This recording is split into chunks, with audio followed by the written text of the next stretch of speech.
I think there needs to be a little bit more discussion or clarification. Representative Francis? Yeah, Thank you, Mr. Chairman. And after talking with staff after our last discussion, they said that I kind of needed to clean up a little bit.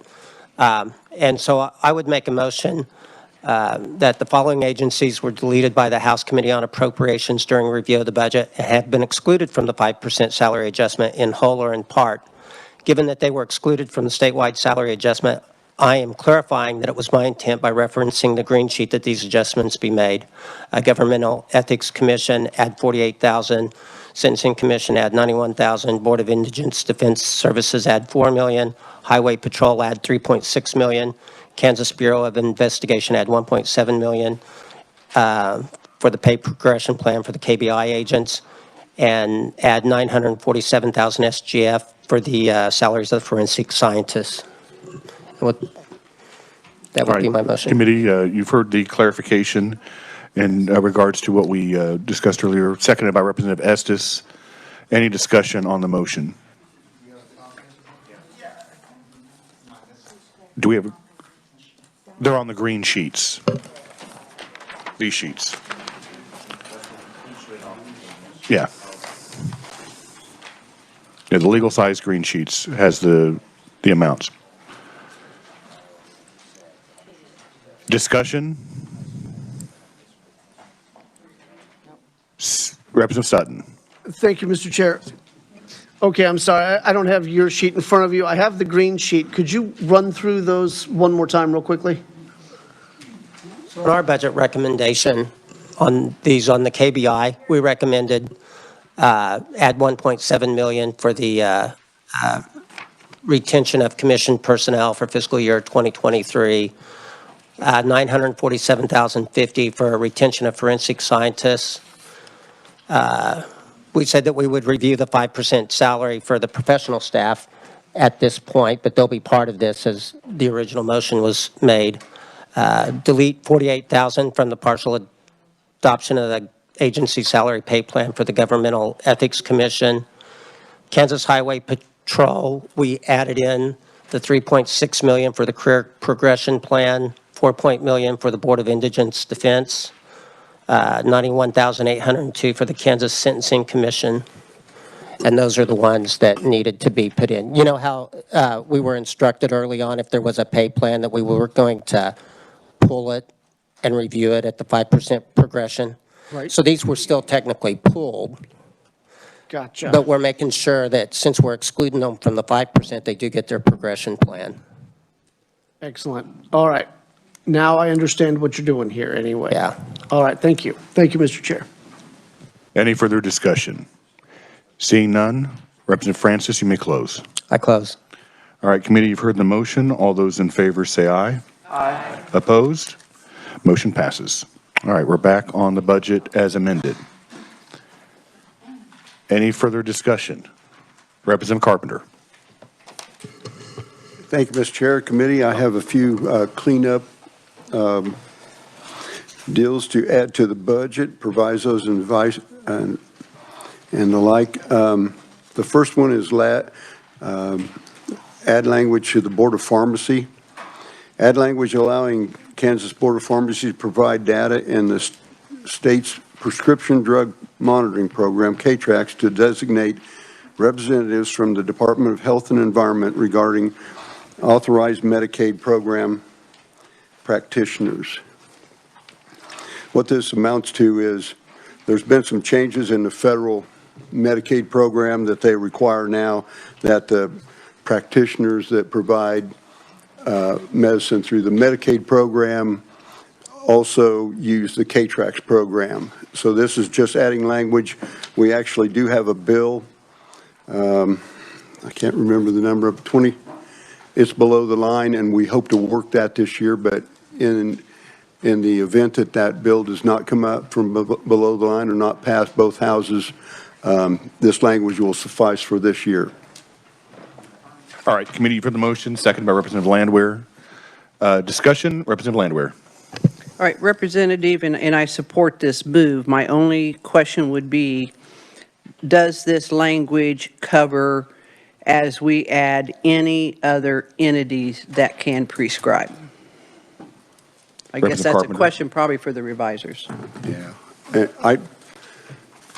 I would refer to the revisers, but this, for us, is just for the Medicaid program. Or, if I may, Mr. Chairman, You may. so a provider that's serving Medicaid clients. Right. Right.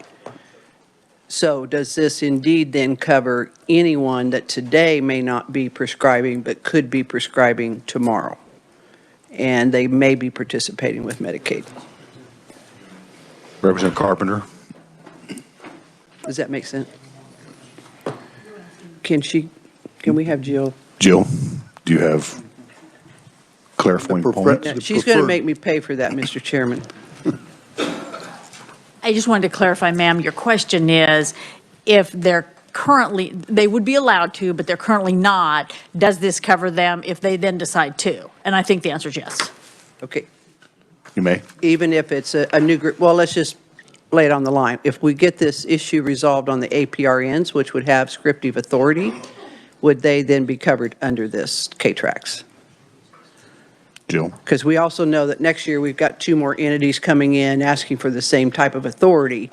So I want to make sure if we're doing this, which I think it's a great fix, anyone prescribing should be under K-Trax. Well, and I think if those folks, APRN. thank you, if they are an authorized Medicaid program practitioner, then yes. Okay, thank you. Any further discussion in regards to Representative Carpenter's amendment? Seeing none, Representative Carpenter. Very good. Thank you, committee. I move my motion. All right, committee, you've heard the motion. All those in favor say aye. Aye. Opposed? Motion passes. Representative Carpenter. Thank you, Mr. Chair. Committee, the next one is from KDHE Health Early Detection Works. Early detection is a cancer screening, cervical cancer and breast cancer screening program for CanCare Medicaid, uninsured, underserved women and Medicaid women. They have run out of money this year, and this motion is to add $362,213. We have $1 million in the budget for next year, but they've run out of money this year already, and they're not able to provide these screenings. This is definitely a cost-saving thing. One cancer prevention could save this entire $362 million. It increases the current funding level.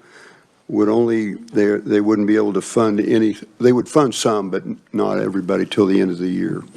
And that's about all. In 2015 through 20, 16,845 women were screened during this program. All right, committee, you've heard the motion, seconded by Representative Wolfmore. Discussion on the motion. I guess my question is, so this is just the 3 remaining months in fiscal year 2022? Correct. April to June? Uh-huh. Okay. Representative Johnson? Thank you, Mr. Chair. And it doesn't expand any coverages. It just lets us cover more of what we typically do. Right. Thank you. We've just run out of money this year, and this funds it to the end of the fiscal year till the 2023 kicks in. Any further discussion? Seeing none, Representative Carpenter, you may close.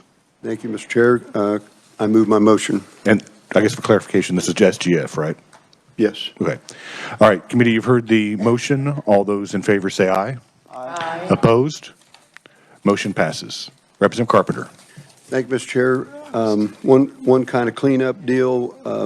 Many of you are aware of the 10% increased FMAP for the waiver services for this last year. And the criteria for that was that it had to go to spend, it was a spending plan. It had to benefit the waiver participants and all that kind of stuff. There was a plan, $50 million for employee retention and all kinds of things like that. ID, $1 million to study the ID and the PD wait list, transition services, mobile crisis response for ID. Well, this $80 million is going into a fund But if, without this language, that fund, they will not be able to carry any money over into 2023. So that's all this does, is allow that fund to continue. If it would, all that funding would lapse at the end of 22 without this language.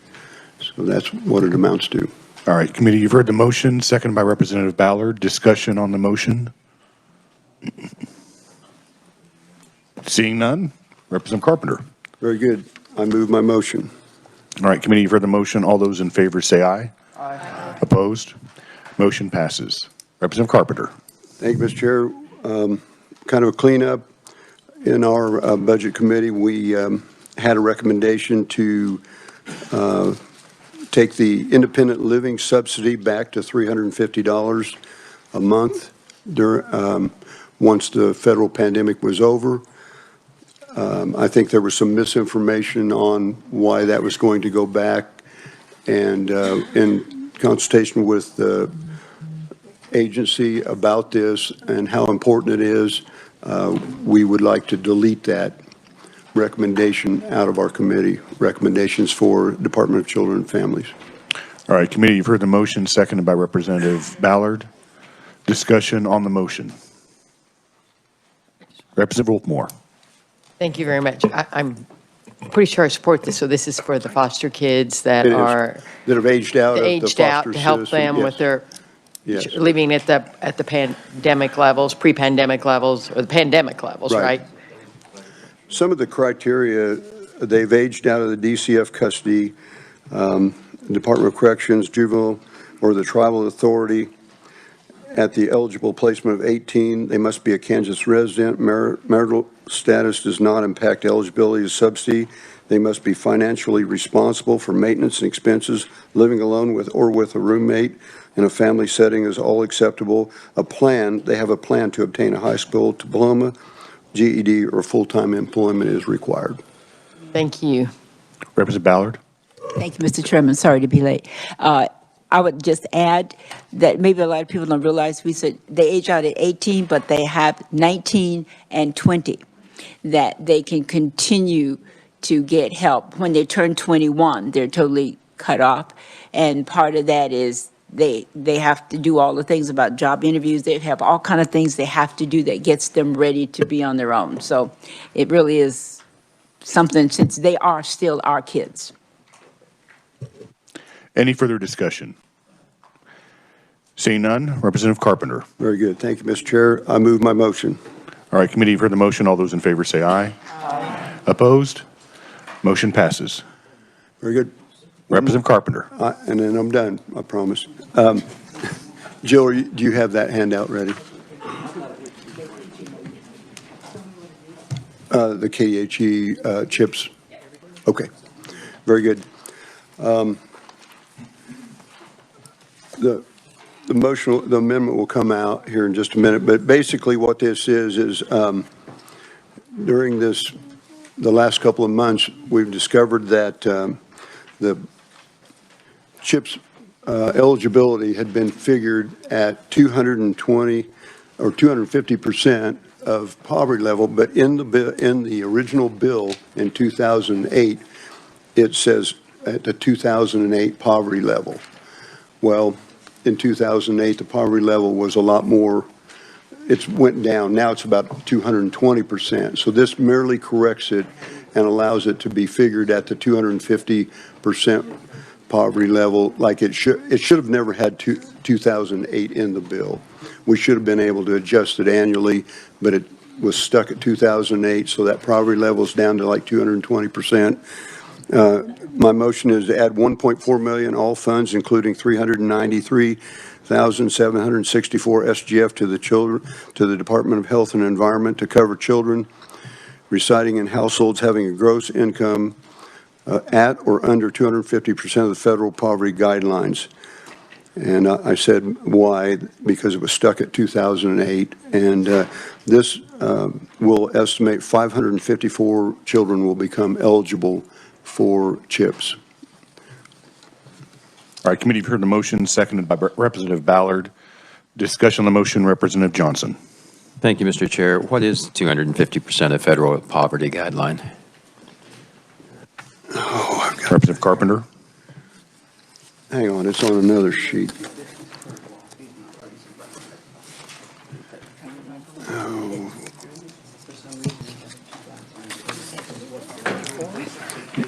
You have it. I've got it right here. Yep. She found the same thing I found. Yeah, it's 32. 32. 200 for a single individual. There you go. 50 Representative Carpenter. All right. It's 32,200 for a single individual and 54,900 for Family. a family of four. Three. Any further discussion on the motion? Representative Humphries. Thank you, Mr. Chairman. So just to make sure I understand, 2008, it wasn't a poverty percentage rate, it was an actual real number? And we're changing it to 250% of the federal poverty, or what are, I'm sorry, I'm unclear what we're changing from Representative 2008. Carpenter. Well, it was stuck, it had to be adjusted because it was stuck at 250% of the poverty level in 2008. What it was in 2008. Right. Got it, okay. And so All right. we're changing it to update it to now. Just any, and so on as the years go on. Right. Thank you. More discussion in regards to the amendment? Seeing none, Representative Carpenter. Very good. Thank you, Mr. Chairman. I close. All right, committee, you've heard the motion. All those in favor of the motion say aye. Aye. Opposed? Motion passes. Very Representative good. Thank you, committee. Okay. Representative Landwehr. Thank you, Mr. Chairman. This would, and I have it conceptual, I've kind of got it scribbled out here in front of me, is that for fiscal year 2023 and fiscal year 2024, notwithstanding any other provision of law, the medical assistance program as existing on the effective date of this act shall be extended through the end of fiscal year 2024. Provided the Secretary of Health and Environment shall negotiate and take actions necessary on July 1, 2022, or as soon thereafter to extend contracts with managed care organizations as existing on the effective date of this act for the administration and provision of benefits under the medical assistance program through December 31, 2024. Provided further, no state agency shall expend any monies appropriated for fiscal year 2023 or fiscal year 2024 from the State General Fund or any special revenue fund or funds by this or any other Appropriations Act of the 2022 or 2023 regular session of the Legislature to solicit or procure new contracts for managed care services for the administration and provision of benefits under the medical assistance program that are now already in effect and subject to the extension unless with approval by legislature or by the Legislative Coordinating Council when the legislature is not in session. To sum it up into just simple language, it extends the CanCare contracts for 1 year. All right, committee, you've heard the motion, seconded by Representative Tarwater. Discussion on the motion. Representative Wolfmore. Thank you very much. This is in effect House Bill 2463 as amended in the Health Committee, correct? Yes. I thought so. So I just want everybody to be very clear about what they're voting for. This is a bill we heard in House Health that had 0 proponents. It had lots of opponents. There was not one proponent for this bill. We don't even quite know where this bill came from. What this does is extend a no-bid contract for a year. In other words, when we select the MCOs, they go through a very robust and rigorous process. What they're doing here is something we've never in the history of the legislature have done. The legislature has never extended a contract and has had with a no-bid process. They've never extended a contract. So what this does is for the next, or trying to extend it into the next governor's term, this will do is these same MCOs will stay in place and there will be no power within the administration to do anything about a bad actor. So let's say we have a MCO who doesn't perform in the most egregious way. We cannot do, the administration, we've tied their hands, they cannot do anything about this. There are 4 legislators who have sent a letter to Derek Schmidt. I was advised to do that, we were advised to do this by the revisor's office. Gordon Self said, I can't tell you this is legal. You need to get an opinion from Derek Schmidt. We've sent a letter to Derek Schmidt. We have not gotten a response yet. This is, at the very best, something we shouldn't be doing because this is a slippery slope. We allow the legislature to interfere in a contract like this. Where does it stop? So, and at worst, this is just outright illegal. We fought this off. This was tabled in committee. It came back up. It got passed. It was nowhere near a unanimous vote. I was afraid this is what was going to happen. It was going to come up in here because I don't think they can pass it on the floor. This is an egregious violation of what we should be doing as a legislature. And I'm sure there'll be more, and I will respond to anything else that's said. Thank you. Representative Carpenter. Thank you, Mr. Chair. Well, I'm not sure that's all accurate. You know, we do have the CanCare Oversight Committee that we monitor the MCOs very closely. We get reports quarterly about any kind of actions or grievances that would be. And the other thing is the MCOs, this system is not broken with these MCOs. They're doing a great job. We get good reports every quarter, and I see no problem with extending it out another year. Representative Wolfmore. I agree completely that you have a CanCore oversight that gives good oversight. I understand this, but what this blocks, if there was a major problem, it blocks the administration from doing anything about this. It blocks them from doing that. And also, we don't even know if CMS will allow this. This is simply an attempt to do a no-bid contract. In the previous administration, there's an FBI investigation order when they tried to do similar, not exactly this. This is not right. This is not something we should be doing. The legislature should not be involved in this. Thank you. Representative Ballard. Thank you, Mr. Chairman. I have a question about this then. Okay, I have been on CanCare since its inception, so I've been on it all through. Now, we had contracts. At one point, we talked about in 3 years, we would revisit some of these contracts.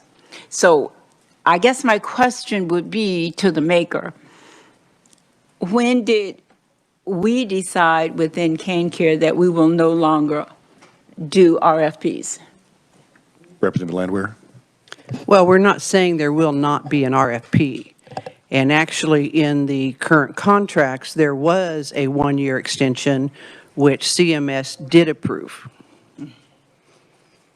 And this here is a case, so I want to make it clear, we're not removing the RFP process.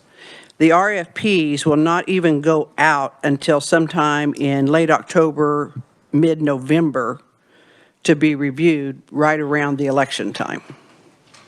There may or may not be a new governor in January, and I think a new administration should have the opportunity to decide what they're going to lock themselves into for the next 3 to 4 years, how they're going to negotiate, and that they are negotiating on RFP that they actually issued.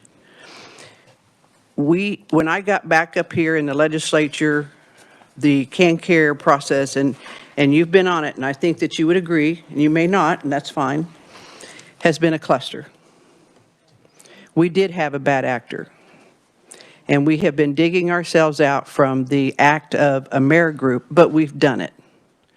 Aetna came in, Aetna faced some problems, but Aetna was one of the first companies that I have ever seen in my experience in working in social services and in the budget process that came in and said, hey, we messed up, we sent the wrong team in, they did things wrong, we are here to clean this up. We're going to take care of it. They went on a corrective action plan. They met and exceeded those goals that were laid out at then Medicaid Director Profit. They even paid for out-of-network rates for care provided so that there would be no non-payments that would occur. We work off of, the CanCare Oversight now works off of a spreadsheet that every question, issue, that is raised in that committee is put on that spreadsheet. Then the next time we meet, and we meet quarterly, whether it's an agency or it's the MCO individually or the MCOs as a whole, come in and answer each and every one of those questions that's on that spreadsheet. So we never, ever drop an issue. We now have the CanCare program running the smoothest it has ever run. This just keeps it stable, lets the next administration, if there is a new administration, and if not, the current administration gets to issue their RFP and proceed forward. But I'm not sure that a new administration should be stuck with an RFP to negotiate that they had no participation in writing. Representative Wolfmore. Thank you, Mr. Chair. This really has nothing to do, I can honestly say, with who's governor now or who's governor will be the next governor. I really don't care. I'd have the same objective if we had a Republican governor now. This has to do what is right. This is something the legislature, I'll say it again, has never done before. And what's stopping us from continuing this practice of the legislature getting involved in contracts, especially when it's a no-bid contract? This is something that I don't think anybody wants to sign their name on as having voted for this.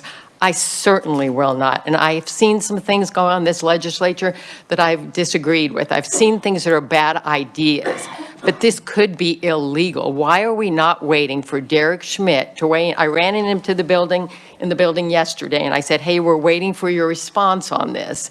And he said, okay, we'll go back and check on that. So why are we not waiting for his response and making sure we're not on very, very shaky ground? I don't understand why we're rushing this. This makes zero sense to me. Representative Landwehr. Well, probably unfortunately, I've been around here way too many years. I can tell you that the legislature very clearly in a budget said no new plane for a governor. We left town, governor got a new plane. When we were doing the remodeling of this facility, the Capitol, the legislature said no parking garage. We left town, we got a parking garage. So this is not the first time that something similar, and those all have to be done via RFPs, has actually occurred. Representative Ballard. I was wondering how I got left out of that one. Okay, what the representative just said, since we've been on CanCare, is correct. It is running smoothly. It's with Aetna, Sunflower was upset. I mean, all of that is true. What I do not know, though, and I don't remember if we discussed it, was the contract up for the other two? Because Aetna, we've only had 2 years. So when I'm trying to think whose contract was up, and one of the things we talked about was making sure that we are giving other people opportunities to participate. So I don't think we have used that explanation that it's up to the present administration to really approve the NCOs. I thought it was done by a group, and that's how they selected Aetna, because it went out. So I don't know, as the governor, regardless of who it is, has gotten into who is going to be the 3 vendors that we have. Representative Landwehr. Well, I'm not sure that the governor, his or herself, gets engaged in details in that process. That's all done within, I believe, within the agencies. Can they have a say? Sure, they could have a say, but it's also their people that they hired to be in those positions to make these decisions. And I would have to check to see, and I don't know, I don't see any of my MCO folks out here, whether Aetna's expires on the same December 31st, 2023 or not. And we're only talking a 1-year extension on this. But I was thinking that when Aetna was brought in, like I said, I'd have to check, but I believe that they set it up so they'd all expire at the same time, so that we don't have an offset because of the bad actor we had, and we do have bad actors. But I don't see any bad actors here in the three folks that we've had. They have been running very, very smooth. Once AmeriGroup, we got through AmeriGroup stuff, and Aetna brought in their new team, and they went through their corrective action plan, and like I said, they met and exceeded. So then I would just ask, You may. what would be the harm in waiting for that year to do it, other than the administration might change? I mean, what's the positive? Is there continuity? Is there something else we need that we're rolling along pretty good, but why the push?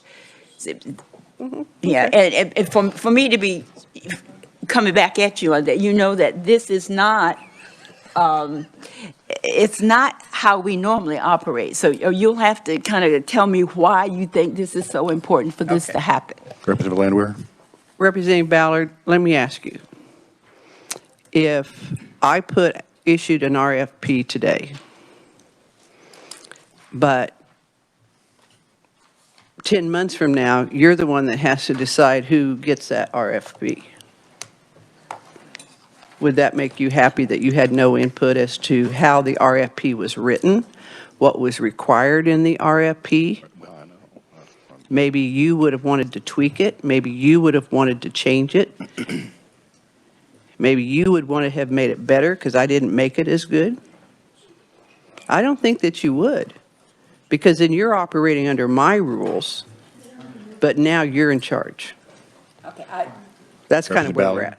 Okay, I will understand that. I won't belabor this. I just think in a way that the new person coming in has not been involved with the CAN-CARE process, but from a distance. So I'm not sure they would be that qualified to decide who would be, because the MCOs are reporting pretty much to us on CAN-CARE and how they're doing and how they're spending and how they're taking care of constituents. So I will simply say, I guess I have to agree that just to extend it when there's nothing absolutely, we extended it once that time is because we did not want the overlap to occur, people not being covered, if you remembered at the time. That's why we extended it, because we wanted to make sure the contracts ran smoothly. Right now, this seems to be a little challenging. Representative Landwehr? Well, you're operating under the assumption that all staff leaves an agency, and that's not what happens. You're also assuming that the same Medicaid director wouldn't be in that position. I kind of hope that she stays in that position no matter who the governor is. She did come from having been our inspector general under our current attorney general. There will be the people within the agency that are actually the ones that are putting all the fine details together, and then it's approved at the top. So those people will still be there. Representative Ralph? Thank you, Mr. Chair, and I apologize for being the new guy without really any knowledge of the contracts themselves. But from the language as described, do we have the ability under these contracts to unilaterally extend them with the second party to these contracts? I'm familiar with contracts, for example, a lease, where somewhere in there you're provided an option to extend it out beyond the original term just by giving notice. Do these contracts, do we have the ability to unilaterally extend them, or does this require some type of cooperation from the MCOs in some fashion? Representative Landwehr? We can, okay, it operates, I understand what you're asking. And at one point, there was an automatic extension that was within the contracts, and that did occur for 1 year out, so CMS did approve that. The MCOs, and this was a question that was asked during the hearing on the bill, which passed out of the Health Committee, is why aren't the MCOs in here talking? Well, because we're talking about their contracts. We're wanting to make a decision to extend their contract out a year. They had no place to be at that table. They didn't belong at that table. If they don't want to be a contractor, then they don't have to bid on the next contract. We just want to extend it out one more year is all we want to do. We do believe that and the Medicaid director, Sarah Fertig, said that the original bill said 2 years. She said they've never approved 2 years, but they have approved 1 year. Now, can she guarantee that? No, she can't take and guarantee that. And I have spent extensive time with our leadership on this. It's not something that I just came out with on deciding on these contracts. I just know that it has taken us several years to get these MCOs where everything's calmed down, running as smoothly as they can. There's always going to be hiccups or concerns or issues. And we'd like to keep it that way so that we don't upset the apple cart as we're changing administrations possibly. Representative Ralph. So actually what we're proposing to do here is to offer to extend these contracts out a year, and we don't know what the MCO's responses may be. Is that fair? Representative Landwehr. That would be correct, because their contracts, and I did get, by the way, Aetna's does expire at the same time on December 31st, 2023. So we would be extending them out to December 31, 2024, because the RFP gets issued. That's got at least a 90-day, after it's issued, 90 days to get the response back. Then you got to have negotiations time. It's difficult to do that within a year. So we'd be offering to extend them out another year, and we don't know what the MCO's response may be as in terms of additional negotiation. Unofficially, they're fine with extending their existing contracts. Thank you, Mr. Chair. Representative Tarwater. Thank you, Mr. Chairman. I appreciate the conversation. I remember having a similar conversation a few years back. I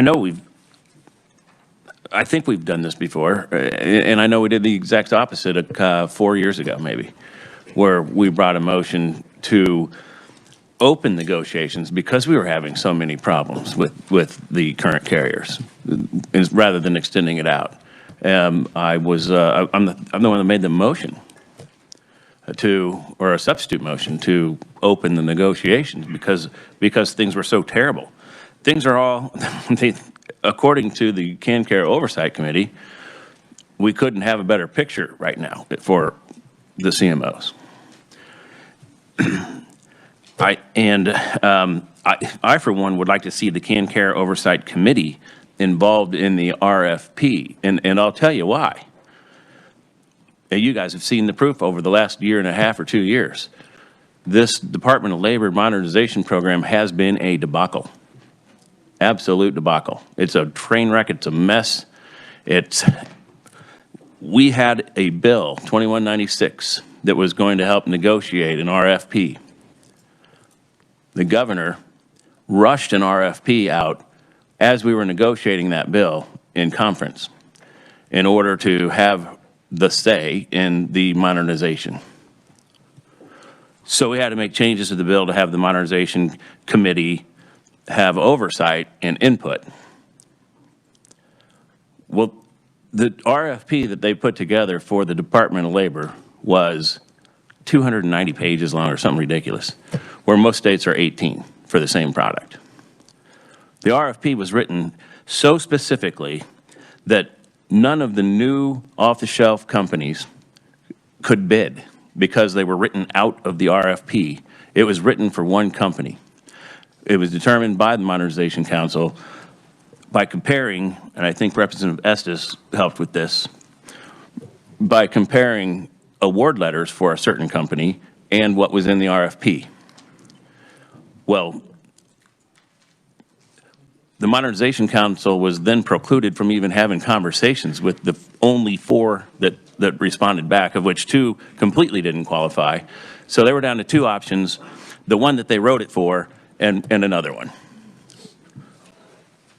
We interviewed several other companies because we're allowed to talk to other companies, but not the ones that actually responded to the RFP, which makes no sense when you have a committee full of people that are the interested parties. We had employees, we had employers, we had Department of Labor on there, we had legislators on there. Every single interested party on the unemployment program is on that committee, and they were not being listened to. It got so bad that October 25th, the committee made a recommendation to reopen the RFP because we just didn't have any good options. They didn't listen to us. They went ahead and made offers to the first company that they wanted. Well, that company, they're not being able to work it out. So now they're down to their second option or only option. There's going to be a lot more money, a lot less product. And it's all because the RFP was rushed and written for one person, one company. I, for one, don't want to see that with our CMOs, and I would certainly hope that you wouldn't. That's why I seconded this motion, because if we go off of what we've learned over the last 2 years, we need a lot more input into decisions this big, and that's why this motion is a darn good one. And so, thanks for bringing it. Representative Woodard. Thank you, Mr. Chair. For the maker of the amendment, do we know what the value of this contract would be? Representative Landwehr. Off the top of my head, I don't, but maybe our budget director does. Can we Is it ask millions? Director Profit? Get the information from him. I'll follow up with him then. I just feel like a no bid contract worth millions of dollars feels kind of sketchy, so I'll definitely have to oppose the motion. Thank you, Mr. Chair. Representative Wolfmore. Thank you, Mr. Chair. I just want to correct a couple things. Before I do that, I just want to remind you again, there are no opponents. Sarah Fertig, our Medicaid director, who's considered one of the best in the region, vigorously opposed this and pointed out countless problems with this, that this would cause with us in the state and with CMS. And I've got testimony from a stack of testimony if anybody wants to take the time to read it before they vote on this, all opposing it, not one proponent testimony. The other thing I'd like to straighten out is that they said they've done this before. This happened when it was, I believe, during either the Brownback or the Collier administration. The agency wasn't ready. They asked for an extension from CMS so they could get their act together, which they gave them, they did. It has never happened before, to be clear, that the legislature has unilaterally extended a no-bid contract. That has never happened before. So on whether or not these MCOs are performing well or not really doesn't have a lot to do with this. That's not really the basis of what this argument is about. That is really not what we're talking about here. We should want the best for our Medicaid recipients, and having a year in which we can do nothing about if they don't perform. And that's what happens here. With this legislation, it spells out that there can be no changes they cannot change the contract. So this is not a good idea. I'll rest my case. Representative Owens. Thank you, Mr. Chairman. I'm trying to reconcile the time frames, I suppose, on this. So I guess the first question is, if we're extending this, or the proposal is to extend this until 2024, 12/31/24, we're assuming, and let's just say hypothetically, we get a new governor, be nice, but hypothetically, and they immediately start on this. You're telling me that we can't get an RFP issued, responses back, and a decision made within a year? Is that just unheard of? I'm a bit lost. Well, on some things you can do that, Representative Owens, but the complexity of the Medicaid program is what makes it really tough. There are so many minute little points that have to be addressed. You've got different populations, you've got different providers. The national companies have to go back and figure out how do they make this work for Kansas? Is this rate right? Is that rate wrong? Will I be able to put together a network of providers, et cetera? So it sounds kind of crazy, but it's a minimum, I believe it's 90 days. It may be 120, but I think it's 90 days for the RFP. Then you get the response back. Then you review these, and it takes a lot of people to review them. So there you're looking at possibly 60 to 90 days. Okay. And then you have to negotiate with the companies you've chosen through the RFP process, assuming that there's more than 3.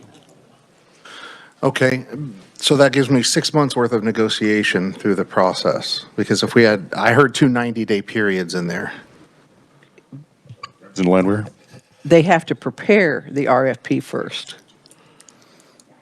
And that can take a few months to prepare the RFP, issue the RFP, review the RFP, and negotiate within the RFP. So you're looking at almost a year to do these contracts. And that's, I don't care who the governor is, I don't care who's in control of it, that's just the nature of the beast within Medicaid. Do we, and thank you, Chairwoman, do we know when we did this, what, these are 3-year contracts, is that right? Mm-hmm. Do we know how long it took the last time we went through this process from start to finish? I'm just curious. I don't know, I wasn't here. I'm just, somebody was, or maybe staff can find that out. I'm just curious if it took longer than a year last time to work through this I process. think we can find that information out. Thank you. Well, may I? Representative Landwehr? Well, and the other thing you have to take into account, whatever we do in these contracts, we have to get CMS approval. Right. How fast does the federal government move? And I think you know the answer to that. You're a business person. Move. Representative Johnson, did you have a question? Thank you, Mr. Chair. And I have way too many questions because I'm not on Health Committee where this would have been vetted and carried out and looked at. But that creates some questions in the process. And as we bring it here, a number of very useful points that I've heard as we compare other things.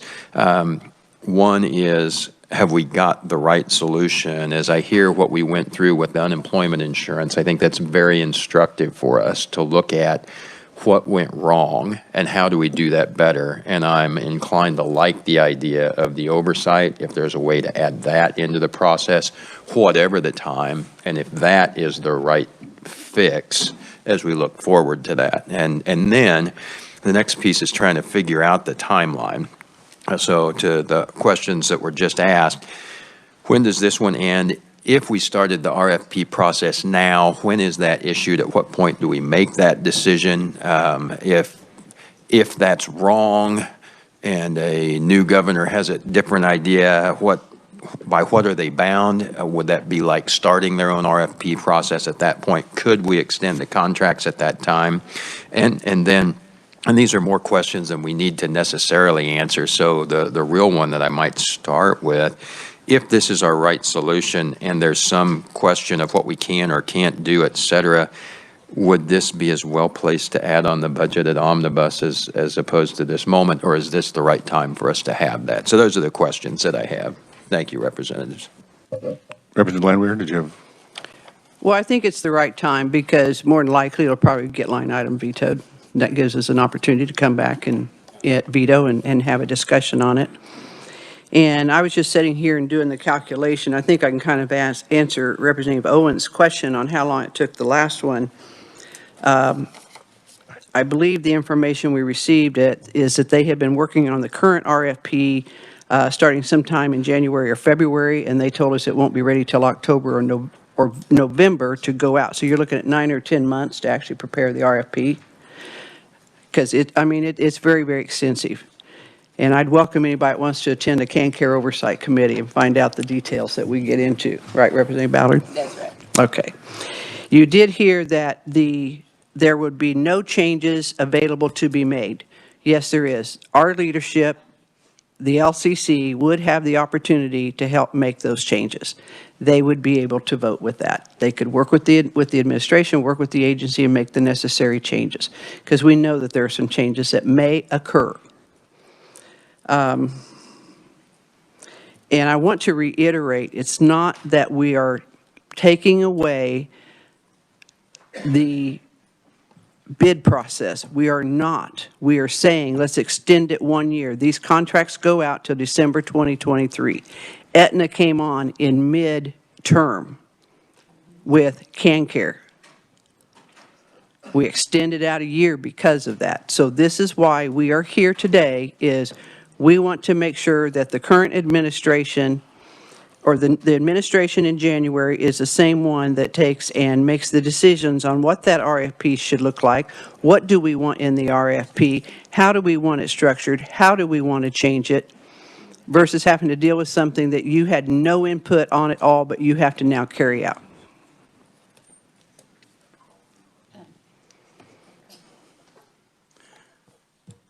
Representative Estes.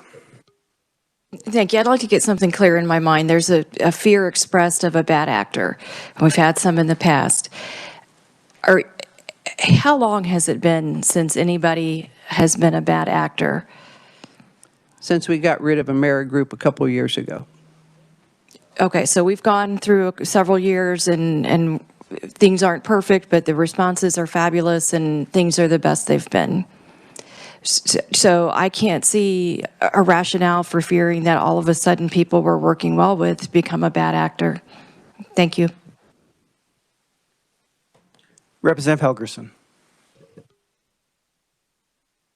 If I might, Representative Landwehr, the conceptual motion I'm a little unclear about.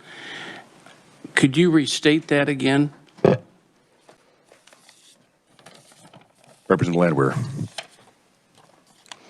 For fiscal year 2023 and fiscal year 2024, notwithstanding any provision of law, the Medical Assistance Program, as existing on the effective date of this act, shall be extended through the end of fiscal year 2024, provided the Secretary of Health and Environment shall negotiate and take actions necessary on July 1, 2022, or as soon thereafter, to extend contracts with managed care organizations as existing on the effective date of this act for the administration and provision of benefits under the Medical Assistant Program through December 31, 2024. Provided further, no state agency shall expend any monies appropriated for fiscal year 2023 or fiscal year 2024 from the State General Fund or any special revenue fund or funds by this or any other Appropriations Act of the 2022 or 2023 regular session of the Legislature to solicit or procure new contracts for managed care services for the administration and provision of benefits under the Medical Assistance Program that are not already in effect and subject to the extension unless with approval by Legislature or by the Legislative Coordinating Council when the Legislature is not in session. Why'd you give it to the LCC rather than Finance?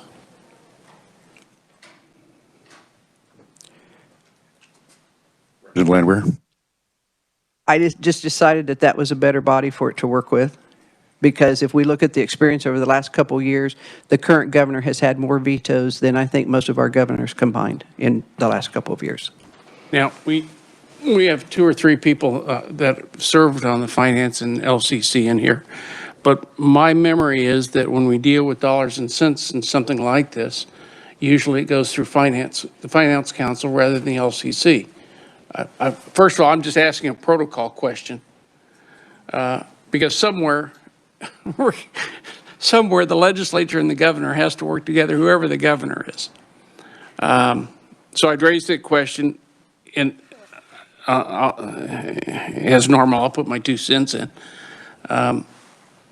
You know, we've had a lot, I won't say bad actors, but we've had bad decisions by governors, current and previous, about contracts. I have a running feud with the current governor because the current governor has extended the contract on a couple of the casinos without legislative involvement, and I've introduced legislations to stop that, so we have some opportunity in the input into that process. Hasn't gotten very far, but I also know that we've gotten into real financial problems and policy problems when we had a previous governor make contracts on buildings and long-term leases that we are going to be paying off for many years. It's hard to say what's the right policy. And, you know, I appreciate Representative Wolfmore's passion, you know, about this. And I guess I'm saying I see both sides, a lot of governors that have exceeded their authority in my mind. And part of it is that we haven't expressed our authority enough at times too. Representative Alcala. Thank you, Mr. Chair. Representative Landwehr, so one of the reasons is you feel that if we get a new governor, that they should be the ones that decide what the future contracts should be. Is that correct? And I also heard you say that we could continue to make changes during that extension of the year's time. I don't agree with that, and I'm not saying you're not telling the truth. I'm just saying it's based off interpretation. I don't think we'd be able to make any potential changes for the better with Medicaid programs, mental health, services, rates during that time. And that's my interpretation of it, because I had a big concern when we first started. I had a lot of complaints I was getting from a constituent base in my district, so I was wanting to get rid of everybody. And so my question to you is there, I thought, and I may be wrong, you may know, I thought that there was a release or exit clause in those contracts at any time. So whether it's a new governor or the old governor, if the new governor doesn't like the way it's set up, that he can exit or release that contract at no cost. Do you know the answer to that? Representative Landwehr. I do not know 100%, so we would have to look into that. But if I recall correctly, there is not. Those are locked in. Now, if there's cause, like there was with AmeriGroup, that was blatant, obvious, and it's cost us a heck of a lot of money. And I believe that the next contract negotiations were then tightening that up so that we can address those bad actors. And in this proviso, it gives the legislature the authority. And I hear your concern about, whether we can change rates, et cetera. Well, we can change rate. The legislature does that all the time. It's one of the things that we hear in the CanCare Oversight Committee. It's something that we've heard I know they've heard it in Social Services budget. We hear it in health. We've also heard it during the Mental Health Modernization Committee. We need to change the rates. We need to change it to this. We need to open up these codes or those codes. We can do that all the time. Now, do we have to go back to CMS and ask for permission? Yes. But we can change them, and we do that every year. That doesn't change under this whatsoever. Well, thank you, Representative. Mr. Chairman, I've heard a lot of comments and a lot of questions that raised more questions in my mind, and I think a lot of it's based off of interpretation. I interpret it one way, Representative interprets it another way. So if you would refer back to me after everyone spoke, I'd like to make a motion to defer this to omnibus.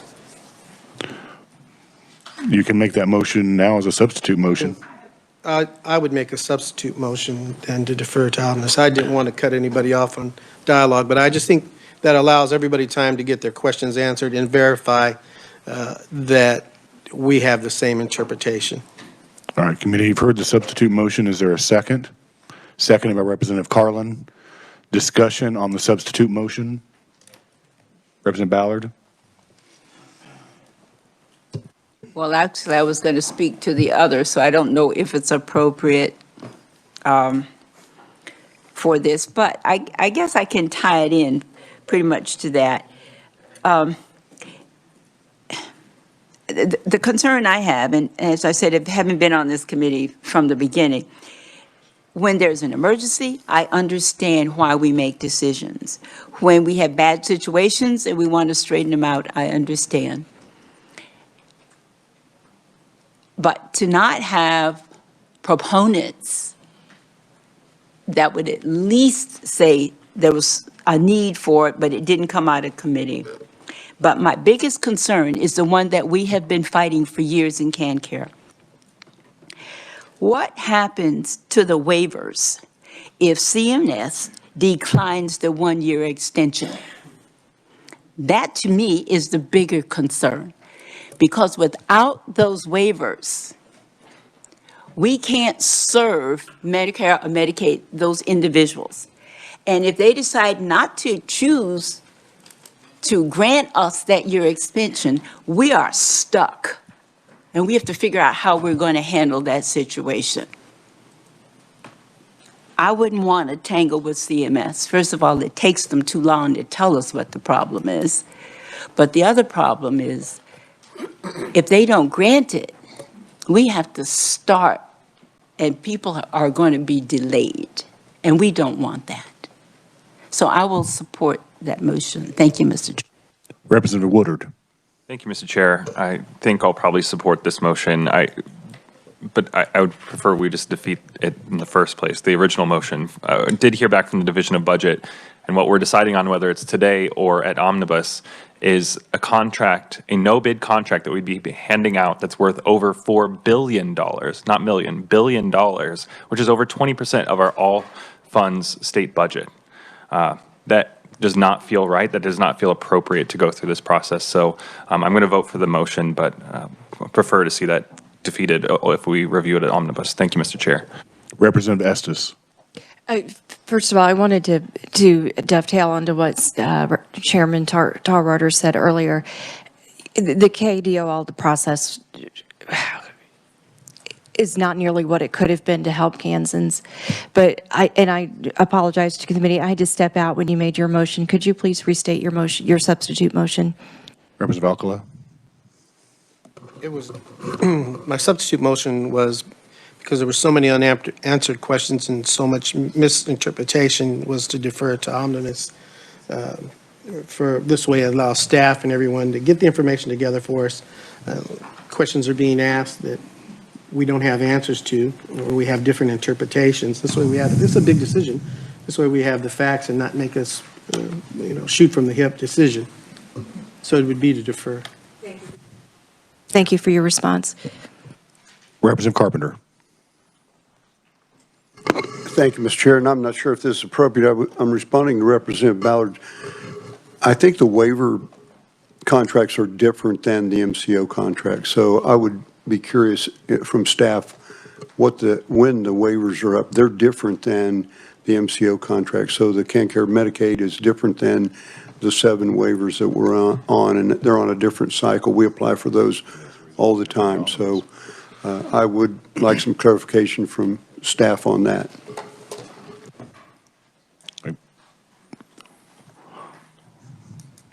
Right now, they're saying that they don't have a response on that right now. Representative Ballard. Thank you. That was the reason I asked the question. What happens with those waivers? Should they do that?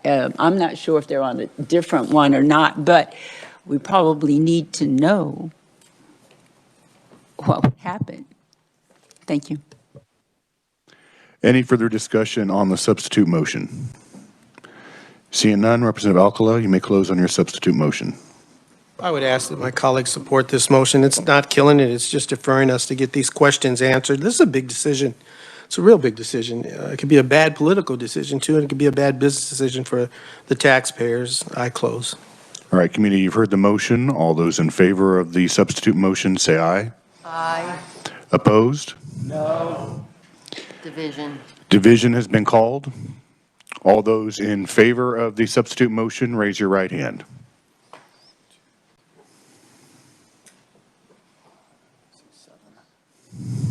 Opposed, same sign.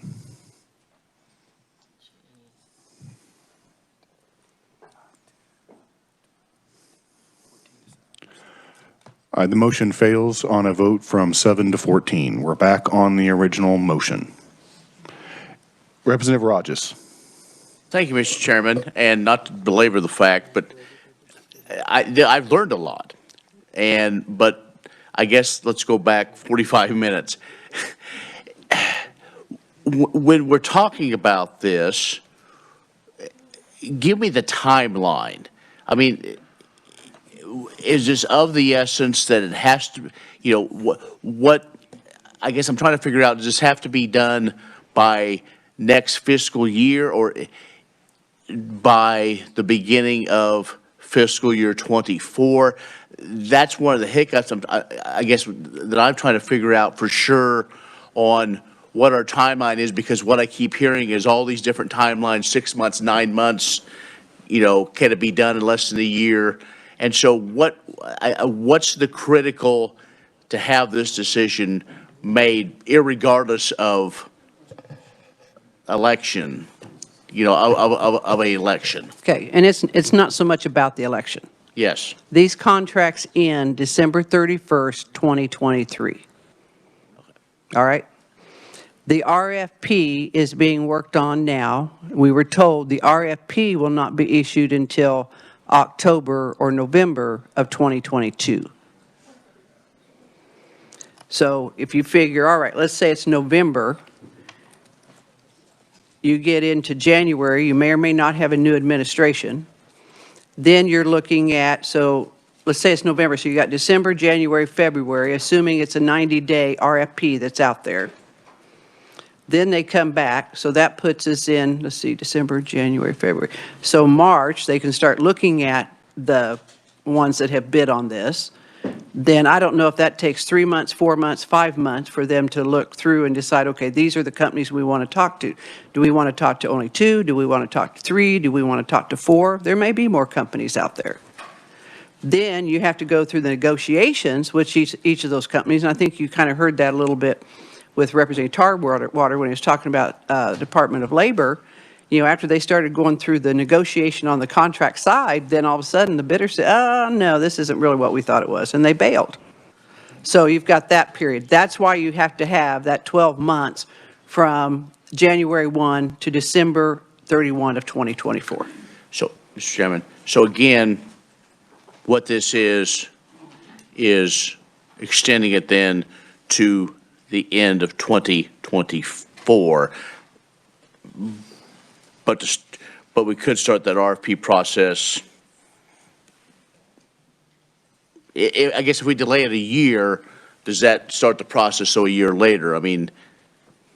No, what it would happen is then the next administration, if assuming that there's a new one, would start that RFP process to get the RFP built, and then the RFP issued, then reviewed, and then negotiate. Okay, so now, that would take all of 23. Thank you. So it makes a little more sense now trying to, those of us that don't deal with this on a daily basis, try to figure out the timeline of exactly. Well, sometimes we get confused too, Representative, so. Representative Wolfmore. You know, we might as well just take the vote on this, but I'm going to be optimistic and think that the reason you didn't vote to extend it to omnibus is because you're going to vote this down. Because I can't believe that people on this committee would, with just nothing in writing and all the concerns that would be expressed, that you would just decide to approve it today. I can't even fathom that. So I'm hoping the reason we didn't, the substitute motion went down is because you want to vote it down today. Because otherwise, what we're just saying is, you know, well, we don't know much about this. Obviously, there's all kinds of questions, but we'll just approve it today anyway. I can't believe that would happen in this committee. Sorry, I know I'm frustrated, so I'll just stop. Thank you, Mr. Chair. Any further discussion on the motion? Seeing none, Representative Landwehr, you may close.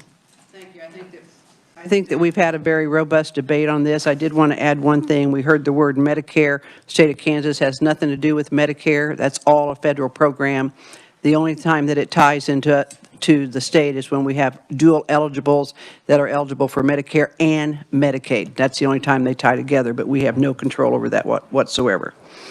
And I believe, and again, had I had time to check this out, I should have, I didn't think about it, is I believe that there was a contract that was in place and started and cut short and may have cost us some money after the current administration did come in. So that's something I will check on between now and the time that we hit the floor with this bill. So at this point, I close. All right, committee, you've heard the motion. All those in favor of the motion say aye. Aye. Opposed? No. Chair is in doubt. All those in favor, raise your right hand.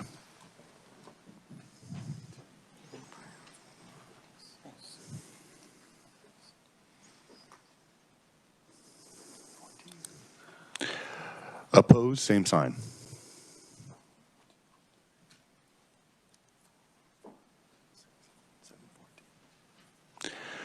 Motion passes on a vote of 14-7. We're back on the budget as amended. Representative Ballard. I would like to be recorded. Representative Poskin, Alcala, Ballard, Wolfmore, Carlin, and Woodard would like to be recorded as no votes. Anybody else that wishes to record their vote? All right, seeing none. Representative Corbett. Thank you, Chairman, but I'm headed to tax. So I'll catch you on the Well, we're going to adjourn at 3:30, so those of you that have tax, and we're going to come back at 6 PM. Okay. I know. We also have a budget we need to get kicked out. Representative Alcala.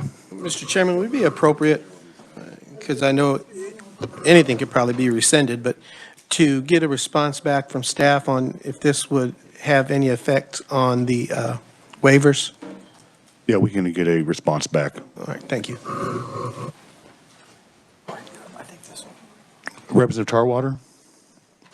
Thank you, Mr. Chair. I have two quick items. Hopefully that we can get out of here by 3:30 with these two things.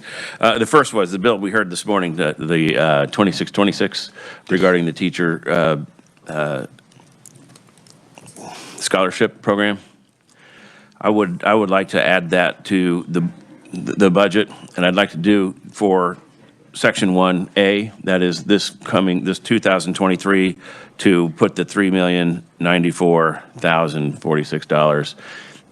Go ahead and raise that limit in our budget right now, because I think we all think that this is an important program for our teachers. I think it's important for rural Kansas. I think that, and we all know how the process works this late in the year.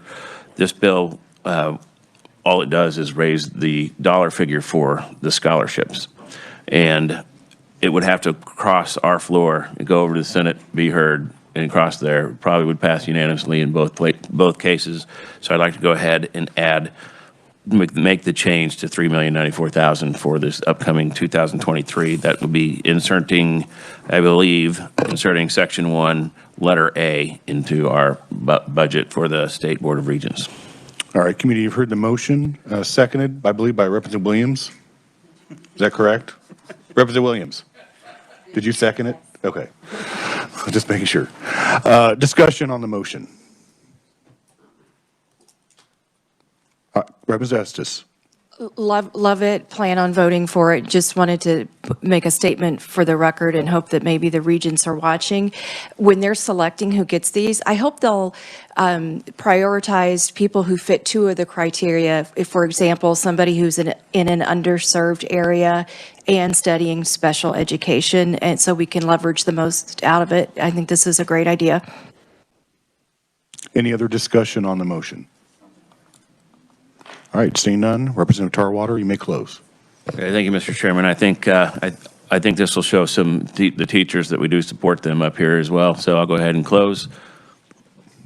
All right, committee, you've heard the motion. All those in favor of the motion, say aye. Aye. Opposed? All right, motion passes. Representative Corbett. If that's all, if that's okay. That's fine. I've got to provide, so it's going to be passed out.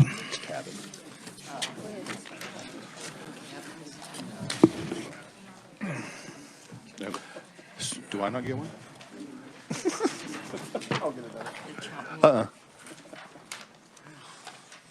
Go ahead. Oh, yeah, go ahead, Okay. Representative Corbett. So, Chairman and the committee, I've kind of talked about this in a little bit out of my budget committee. And what frustrates me in Kansas is we have more and more where we have state agencies running businesses that truly compete with private industry. And I know that in the beginning, these cabins, Wildlife and Park started to be a couple of cabins, and they were built by El Dorado or some of the inmates.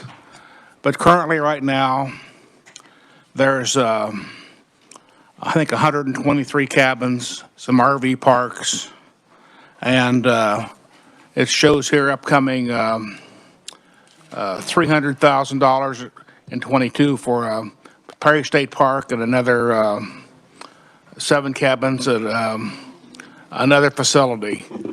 I mean, how big does an agency have to get to be considered competitive? I know that when the oil boom was big, we'd all get calls from RV parks out in the western part of the country that they couldn't compete with what was on the Wildlife and Parks property.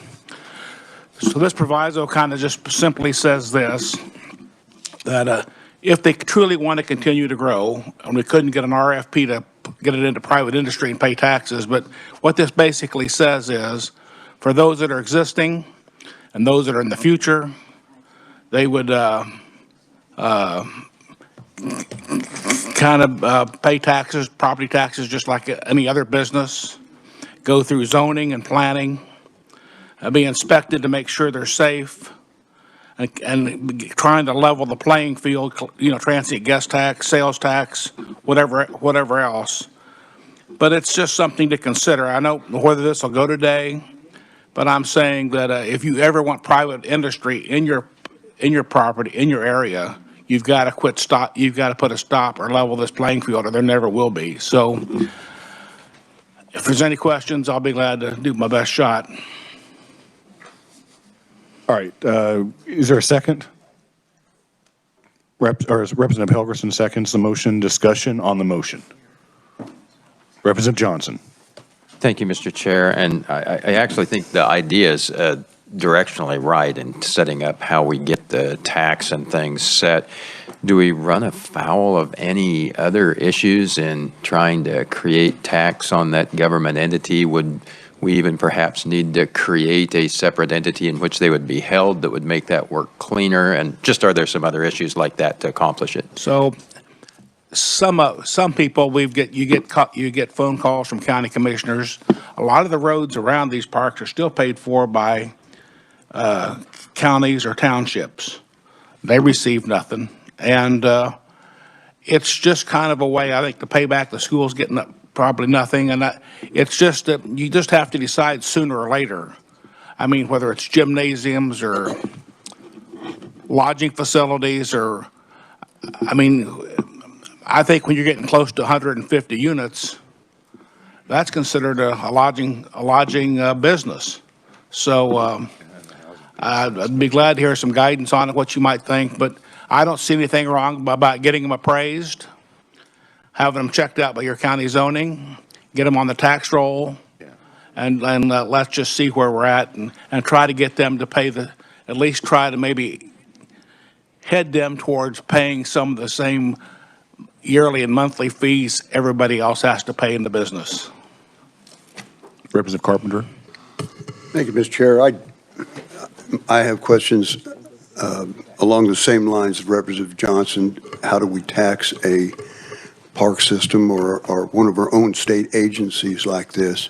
Is it the process in lieu of taxes? They pay so much. I just have a lot of questions about how that would work. Representative Corbett, do you have a response to Representative Carpenter's question? I think this room could set something up to do whatever it wants to do. I think that the county commissioners and the local taxing authorities would love some guidance on this to finally get some money for what they have to upkeep for the facilities in their counties. It's not just one or two counties. As you know, there's cabins and facilities and RV parks throughout the state. One idea may be kind of like, you know, how they do the rest areas on I-70. They put every one of those rest areas up for an RFP. Whether you have to, but I'm just trying to get this property on a tax roll. I'd like to be competitive, and if you don't want it to be competitive, we can continue down this path, and there'll be winners and there'll be losers. Any further discussion in regards to the motion? All right, seeing none, Representative Corbett, you may close. Thank you, Chairman. I close. All right, committee, you've heard the motion. All those in favor say aye. Aye. Opposed? The noes appear to have it. Thank God America still the noes do have it. Motion fails. Oh, hey, kind of going on to one of the budgets that came from Chairman Corbett's committee, and when we had the discussion, I made the motion actually in regards to the discussion that occurred in his committee, and then also we had discussion in our committee in regards to the need of rural housing, and at that time it was attached to the Department of Ag budget, and my intent at that time was to have it extracted from the Department of Ag budget, have it be a line item by itself with, and now we have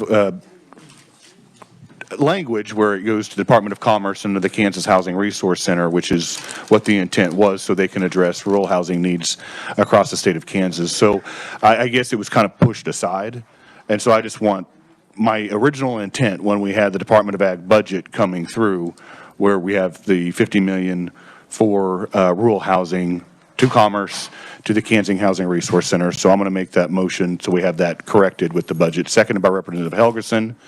Any discussion? Seeing none, I'll close on my motion. All those in favor say aye. Opposed? Motion passes. All right, committee, I know some of you have to get up to tax at 3:30. Well, I know some tax issues that need to be discussed. And so I know there, and I know Representative Landwehr said that there is redistricting at 5. So we're going to resume discussion at 6:15. So we are in recess until 6:15.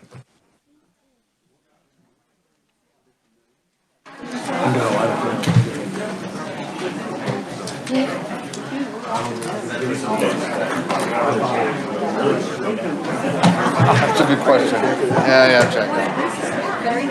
Are we going to increase the appropriations to KDWP to pay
All right, committee, we're going to go ahead and resume discussions on the budget.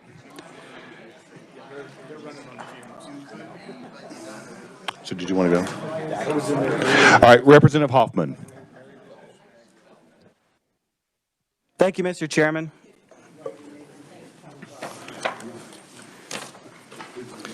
I have a few amendments here, and so we'll try to get through these. First of all, if you remember rightly, we had a discussion, quite a lengthy discussion on the tiered, non-tiered for the community colleges, and there was one proposal that was brought forward that I thought had some merit, but so I took part of it, and if you go ahead and pass it out. What this would do would to take the it would take the funding for the community colleges and say, this year, 2023, we're going to fully fund everybody. So even those that were short are going to get fully funded. 2024, there will be a 50% cut to those that are getting too much. And then in 2025, we will fully implement the funding formula the way that it's supposed to be implemented. So that, and then by doing that, by inserting this language, we're going to remove the focus group or the steering group or the that we had put together. So that's my motion. All right, committee, you've heard the motion, seconded by Representative Sutton. Yeah, some guy over there. Yeah. All right, discussion on the motion, Representative Johnson. Thank you, Mr. Chair. So this would be essentially cost neutral, just changing some of those percents. Yes, it wouldn't change anything on 23. Okay. But it just, it sets forward the motion that in 24, it would be funded, those that are getting too much will be funded at 50% of what they're getting, and then those by 25, those that are getting too much will get what they're supposed to get, and those that are getting the short will get their full funding. That makes sense? Okay, thank you. And I really think this is probably where if they had the focus group, this is probably where the committee would probably come down to anyway. But anyway, so I think this puts certainty in the direction. Any further discussion in regards to the amendment? Representative Humphreys. Thank you, Mr. Chairman. So I do agree with the maker of the motion that this is where the working group, I think, was wanting to be the direction that we would have been wanting to go. And so I think this language is good and fine. I'm not opposed to this language. I don't like the fact that we're taking the working group out because, and I'll just give you my reasons for that, is that even though it's kind of decided what we want to do, as you all know, we can't really hold future legislatures to what we might want to do. I mean, we can put this in, but we can't hold them specifically to it. And so I think by having a working group that has the community colleges and the technical colleges on it, then they have a voice and they will have affirmatively agreed of our recommendations. And we can go back to that in future legislatures and say, well, they agreed to this. And so we can continue to do it, even if we're lobbied differently or even if there's other pieces to it. So I'm not going to pose everyone, just vote what you think on this, but I just wanted the committee to know that I like the idea of the working group, and I think that it's I would like to keep it in, but I'm not opposed to this. So thank you. Any further discussion on the amendment? Seeing none, Representative Hoffman, you may close. I close. All right, committee, you've heard the motion. All those in favor say aye. Aye. Opposed? Motion passes. Representative Hoffman? All right, Jill, here's this. So Jill's going, or well, staff's passing around a proposal, we asked the community colleges to look at projects that they could possibly fund with a one-on-one matching combination of cash and/or value of equipment. And so that's what we have set before us. It's 10 of the community colleges put forth something. It's 38.6 million. So this amendment would be to take 38,562,993 out of the Department of Commerce's what was it called? University Challenge Grant, which would leave 121,437,000 in that fund. So and it would be a direct allocation to those community colleges as long as they had their matching funds. So. All right, committee, you've heard the motion. Is there a second? Seconded by Representative Estes. Discussion on the motion. Representative Sutton. Thank you, Mr. Chairman. Could you go over the math there again? We had 195 million, we're taking out 38,000,005. Yeah, it's actually 35 is, of the 195, 35 is already out for the NIR in Wichita State. So there's only actually 160 in there right now. Excellent. Thank you, Mr. Chairman. I'm sorry, I didn't make that clear. Yeah. You get it right in big letters for me here, all right? Representative Williams. Thank you, Mr. Chair. So Representative Hoffman, would this mean that these 10 community colleges and their projects that they detailed are the only options, or are we funding the 38 million with the ability for other community colleges to apply once they had perhaps an option? Or is this set? Are we approving these projects? We're approving these projects because these are the ones that put something forward. So 10 community colleges put something forward and 9 community colleges did not?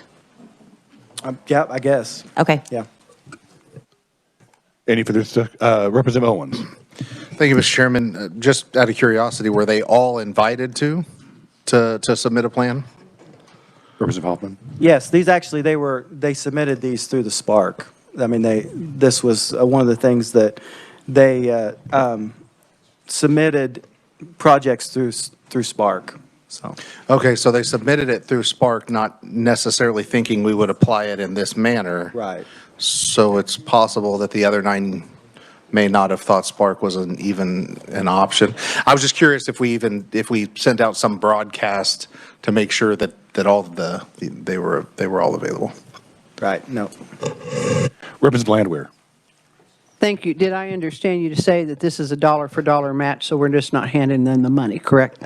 Right, it's a dollar-for-dollar match, yeah. Representative Williams. Well, the only thing I would say is, I mean, if you look at it, the distribution, we're talking about $6 million for the first school, $5,800,000. Then you get all the way down to KCK, which is $18 million. I just wonder, again, back to the comment about the Spark, if other schools didn't apply to Spark and they didn't realize that this would have been an option, if we can at least carve out an opportunity for those other schools to make an application, or if you want to maintain your motion as is. Representative Hoffman. Well, what I will say is that I've been told, I just got a text, I've been told that they were all new, they were all asked. These are the 10 that put something forward. Any further discussion on the motion? Representative Estes. Representative Hoffman, can you tell me, or do you know what happens if a school fails to meet their match and therefore fails to get our half? What happens to that money? It'll just stay in SGF. Thank you. They will not get the money unless they have the match. It'll just stay in SGF. So it won't go to maybe another project that was overlooked further No, down the list? It has to be a one-to-one match. They must match it one-to-one in order to get the money. So I'm asking, like, okay, they picked 10 projects. There might be a number 11 that didn't get picked. If a school's like, we can't meet the deadline, we can't make the match, does it flow down, or it goes back to SGF? No, it just goes back to SGF. Thank you. Any further discussion? Seeing none, Representative Hoffman, you may close. I close. All right, committee, you've heard the motion. All those in favor of the motion say aye. Aye. Opposed? No. The ayes appear to have it. The ayes do have it. Motion passes. Representative Hoffman. Thank you, Mr. Chairman. This is the last one that I have. This one would take the, under the Department of Commerce, excuse me, the $10 million SGF for the university grants. We would delete that and move that to possible action at omnibus. And then we would also delete the what now is $121.4 odd million from the University Challenge Grant, delete that and move that to possible action at omnibus for discussion. What that does is that gives the, we asked for information from the universities. This just gives them time to get that to us for omnibus. All right, committee, you've heard the motion, seconded by Representative Helgerson. Discussion on the motion, Representative Wolfmore. Would you mind going over that again? I'm not sure I caught all that. Right.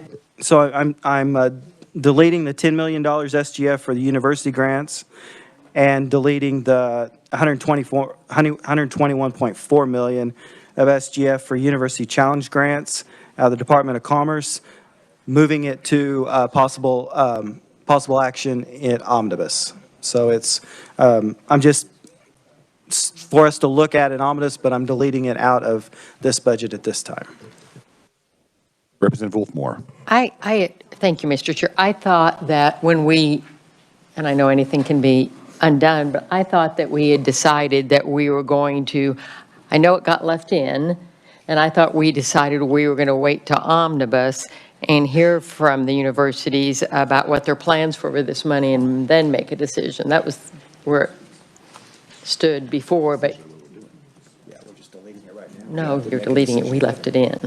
We're deleting it and moving it to omnibus to have that discussion. Right, and before it was, we left it in until omnibus to have that discussion. Representative Humphreys. Representative Woodard. Thank you, Mr. Chair. I was going to echo the same remarks that Ranking Member did. We just voted on picking winners with the community colleges. We've already kept in funding for Wichita State.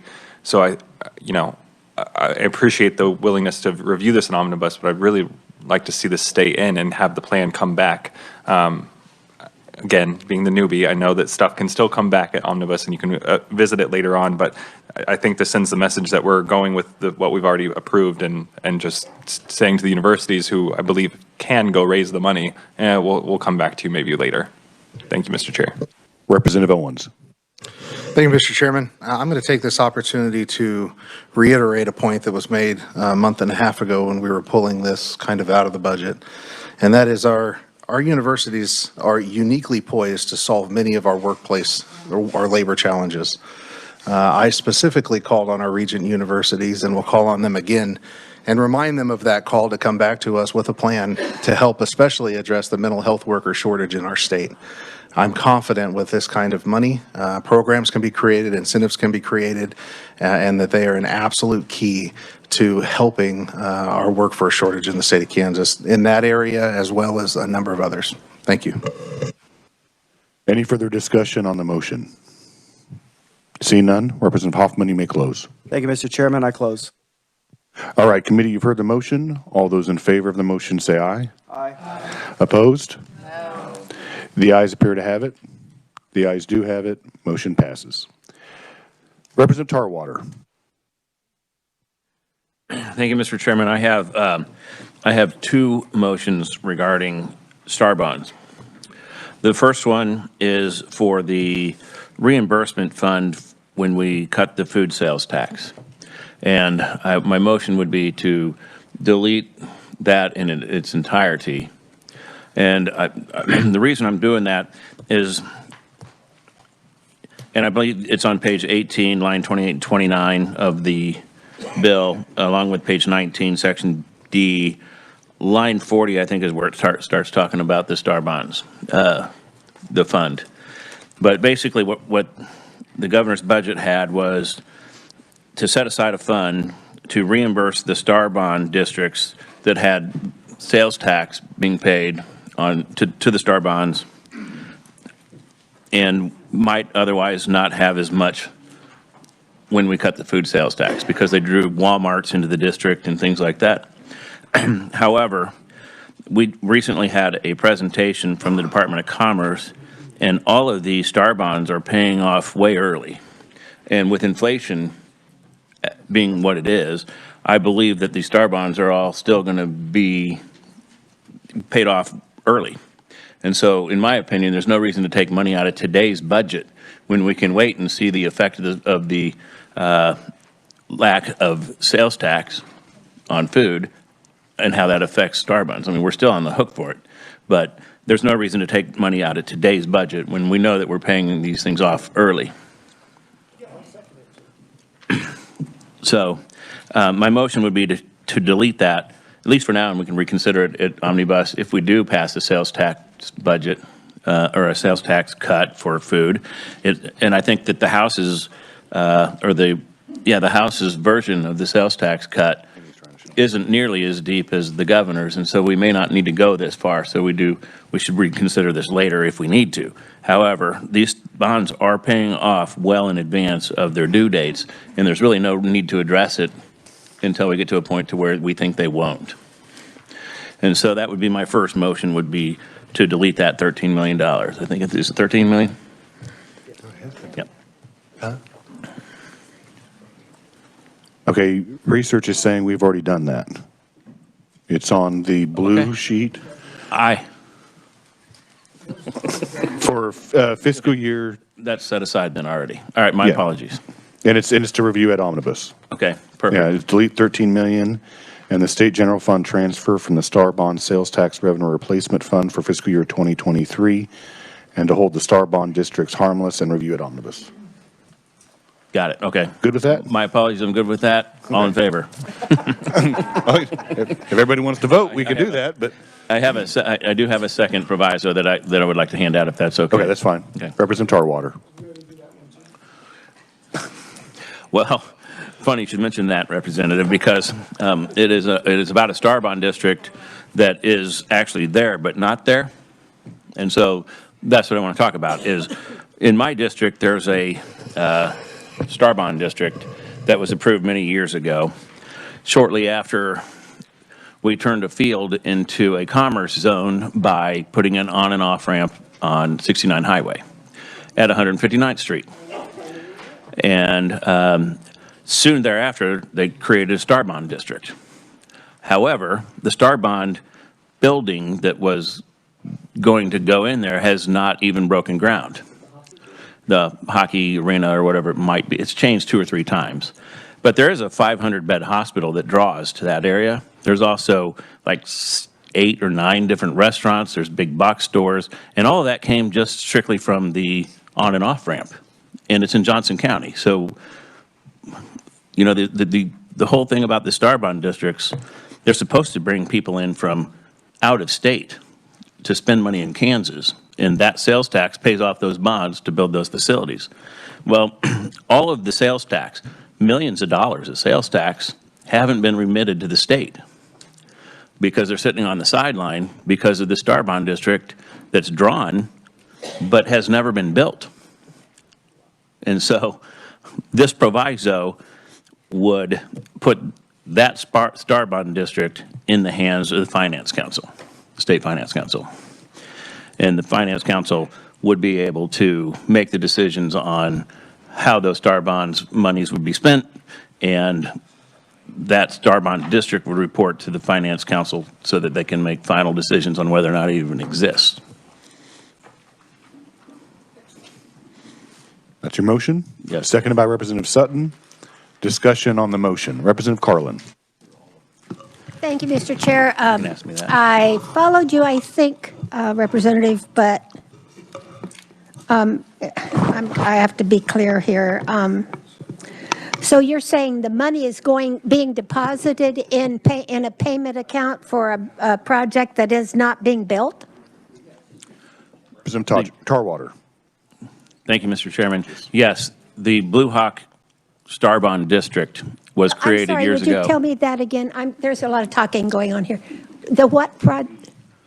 The Blue Hawk Star Bond District that was approved years ago hasn't broken ground, yet they're still receiving all of the sales tax from all of the people that come to that area, not because of them. And this would change that. Okay, and you're going to put it where? You're going to move the money where? Right, the State Finance Council will take it up. Just to discuss. Okay, thank you, Mr. Chair. Representative Rogers. Thank you, Mr. Chair. So is this, are we going to carve out just for this Star Bond deal, or all of them? Those that maybe haven't been developed, is that something, or we're looking specifically at this one? Sorry, Representative Tarwater. Thank you, Mr. Chairman. Yes, it is strictly for this one project because this one project hasn't even broken grounds. All the others are in the process of being approved, but nothing's been built, nothing around them has been built. We can address this in a global way next year for all Star bonds. But this one right here, the people in my district, first of all, were against this Star bond. The Overland Park City Council went ahead and approved it against their wishes. It was blessed, and the state of Kansas is giving up millions of dollars of sales tax because of this Star Bond District that doesn't exist. Okay, Mr. Chairman, if you can maybe walk me through it then a little bit, because I guess we've never had a situation like this. So, State Finance Council, how quickly can they act? How quickly could that sales tax revenue that's being held up then come in, or what? Can you play out the next year how that would work if this gets approved? Or is that too deep of a question? Would you like me to answer that? Yeah, go ahead, Mr. Chairman. So the State Finance Council obviously is called by the governor, and she calls the State Finance Council meetings when she has an item that we would have, that she wants to have brought up for discussion because she is the chair of the State Finance Council. So if this would get onto the budget and she doesn't veto it, then most likely it'd probably be in the summer where she would call a meeting, or that's the earliest, to have a discussion on this particular Star Bond project. Very good. Thank you. In a sense, it'll light a fire under this district to at least break ground and start building, if nothing else. Any further discussion? Representative Ralph. Thank you. Just a couple of questions. Representative, so there have been no bonds issued on this project? Not to my knowledge. I don't believe have been any bonds issued, but I did ask specifically about the sales tax, and it's all being warehoused for one day when the bonds are issued. Okay, and where's the money being, who's holding the money? I believe it's the Department of Revenue.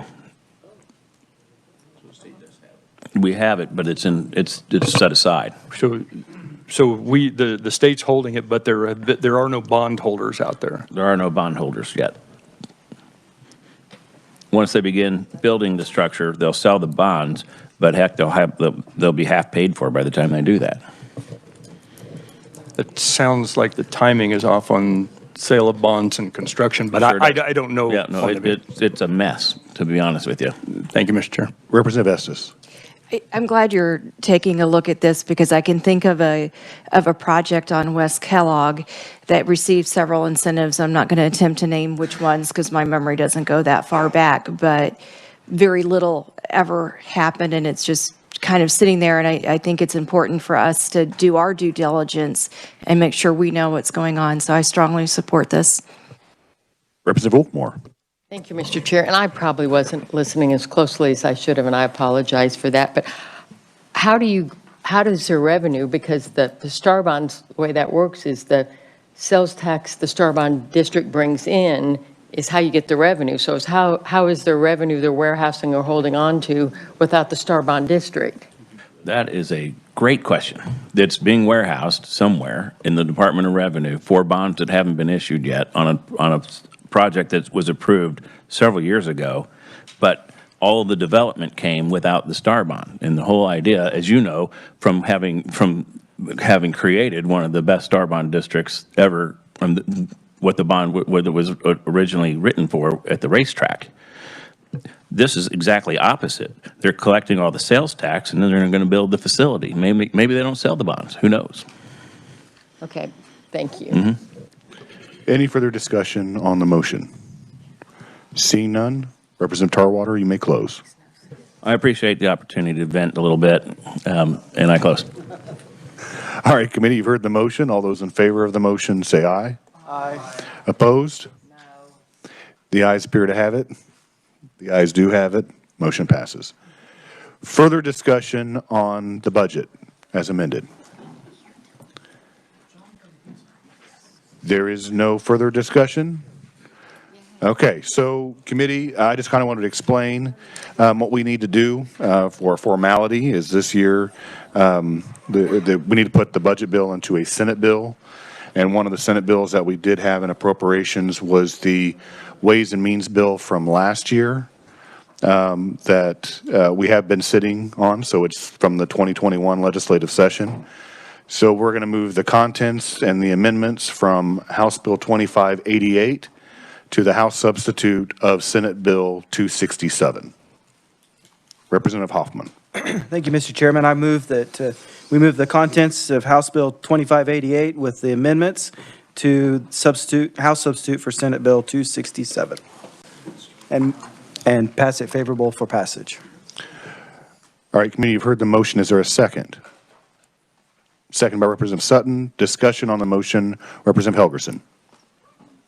Why do we have to move it into a Senate bill? Well, because we had a House bill last year for the initial budget, and we need a Senate bill to go into conference with the Senate. And so we need to have a vehicle to put the budget after we debate it on the House floor. I highly doubt that the Senate is going to concur, so it's going to go into conference. But it will be going to the floor. Yes. Okay. All right, Representative Hoffman. Thank you, Mr. Chairman. I need to clarify and also allow for technical amendments and to remove the contents of Senate Bill 267. All right, thank you for that clarification. We don't want two budgets in there. That'd be kind of strange. All right, any further discussion on the motion? Seeing none, Representative Hoffman, you may close. And I close. All right, committee, you've heard the motion to pass out House substitute for Senate Bill 267 as amended, favorably for passage. So all those in favor say aye. Aye. Opposed? The ayes appear to have it. The ayes do have it. Motion passes. All right. Thank you, committee, for all coming back this evening. I was hoping to wrap up before 7 o'clock, and we have done that. So we'll see you on Monday morning at 10 a.m. when we're on the floor.